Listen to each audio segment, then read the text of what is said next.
ജപ്തി വിരുദ്ധ ജനകീയ സമിതിയുടെ നേതൃത്വത്തിൽ തൃപ്രയാറിൽ ജില്ലാ കൺവെൻഷൻ സംഘടിപ്പിച്ചു. സമിതി ചെയർമാൻ അഡ്വക്കേറ്റ് വി.സി. വത്സൻ ഉദ്ഘാടനം ചെയ്തു. പാർപ്പിടങ്ങൾ ജപ്തി ചെയ്യുന്നത് ഭരണഘടനാ വിരുദ്ധം, നിർദ്ധരുടെയും SC/ST വിഭാഗക്കാരുടെയും കടങ്ങൾ എഴുതിത്തള്ളുക തുടങ്ങിയ ആവശ്യങ്ങൾ ഉന്നയിച്ചായിരുന്നു ജനകീയ സമിതി ജില്ലാ കൺവെൻഷൻ സംഘടിപ്പിച്ചത്. ജപ്തിയുടെ മറവിൽ ഇരകളെ മാനസികമായി പീഡിപ്പിച്ച് അവരെ ആത്മഹത്യയിലേക്ക് തള്ളിവിടുന്ന ധനകാര്യ സ്ഥാപനങ്ങളുടെ മനുഷ്യത്വരഹിതമായ നടപടികളിൽ കൺവെൻഷൻ ശക്തമായി പ്രതിഷേധം രേഖപ്പെടുത്തി. Convener M.A. ലക്ഷ്മണൻ അധ്യക്ഷത വഹിച്ചു.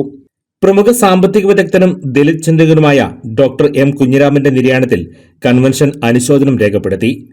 പൊതുപ്രവർത്തകരായ T.R. Ramesh, Roger Kottayam, Stephen S. Kumar, Anthikad T.R. Subran, Preetha Sudheesh, സമിതി joint secretary Neethu Anil, vice chairman Shylaja Perumpillissery എന്നിവർ സംസാരിച്ചു.